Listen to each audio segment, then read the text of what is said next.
So we're at RHS Rosemoor in Great Torrington, so North Devon. Lots of different garden rooms, plant themes, and we've also got 100 acres of woodland around us as well. Within Rosemoor, it's a big site. We don't have any automation, so basically it's the garden team and a hose pipe or watering can. Our water comes from our lake, which is a lovely ornamental feature, but also acts as our reservoir, basically our giant water butt. So a lot of our surface runoff water, drainage water and springs all run into this and feed our irrigation system, which is pumped around the garden, capturing a lot of water which lands on the site. We use a lot of bark mulch here, or you can use your garden compost. That just keeps the moisture levels within the soil. Also makes the soil cooler as well because of the layer protecting the soil so it doesn't heat up as much. And that just really saves you having to water as much. I mean, in the home garden, I think we all want to obviously save water, so the best thing is water butts.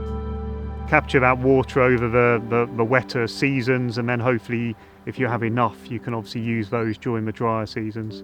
Using a saucer to obviously capture the water that drains through the pot so the plant can reuse that at a later stage. You can get these gels that you can add to your compost, which then basically release water when the plants need it later as well, when the compost dries out. So there's lots of different things you can do there to conserve water. When your water's key, so if you water beginning of the day or the end of the day, the moisture won't evaporate. Hand watering right to the root of the plant is easier and better in a sense. The plant's going to really soak that up. If you use a sprinkler, it can be blown away from the plant or evaporated because it's smaller particles. Don't cut your grass so short, cut it a bit higher. So that means the soil underneath keeps cooler and keeps the moisture. Or some parts of your garden basically turn into a wildflower meadow. The beauty is you see what actually is in the grass sward. It's amazing what wildflowers will naturally pop up which are already sort of dormant within your garden. We obviously focus in on what's really required and we conserve water in a sense.